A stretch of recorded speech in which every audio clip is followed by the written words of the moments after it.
Hello, my loves. I'm Ellie Frost, and I help people rapidly and radically heal and transform during and after narcissistic abuse. Actually, I do want to say rapidly because I hear some people say, oh, it has to take a long time. I promise you, in my work, you would be amazed about how quickly people have healed when they haven't healed for years. But I want to talk specifically about lack of self-love and narcissistic abuse, right? I want you to come back to this. I was born in a narcissistic family and I went through decades of narcissistic abuse in relationships after that. But a baby is born with self-love, wanting to get their needs met. When a baby's hungry, it cries. When the baby is, he or she cries, they want to be picked up. They know to get their needs met, which is part of self-love. So I believe we're actually born loving ourselves. Babies are often fascinated by themselves, right? And toddlers. We learn lack of self-love.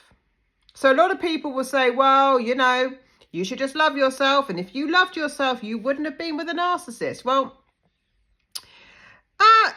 we learn lack of self-love, particularly from people like narcissists. And we don't realize we're giving it away. In fact, you may have met a narcissist at a very vulnerable time in your life, but you may have met them when you're actually in a very, and I have been there, a very kind of ambitious, fulfilled, strong time in your life, right? They're predators. And when you first meet a narcissist, particularly a romantic one, it could be a friend or someone else, but they will seem like someone who is showing you signs of adoration, right? So you can feel like you're doing a loving thing to yourself being with this person, because when you first meet them, they often make you feel really, really good.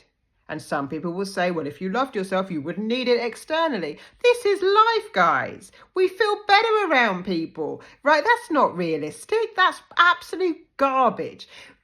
We feel good when people make us feel good a lot of the time, and that's healthy. There's nothing wrong with that. Doesn't mean you don't love yourself. It just means that someone doing something nice for you can give you pleasure, right? So look, lack of self-love, I would say, is actually not our nature. Your nature is to love yourself. And when you're free of abuse, you will naturally move towards being self-loving, as long as you get the tools and do the work on yourself that you need to do. But it's actually your natural set point, loving yourself. Everything else was a learned mechanism of survival. So natural self-love is natural to us, right? When we're being true to ourselves.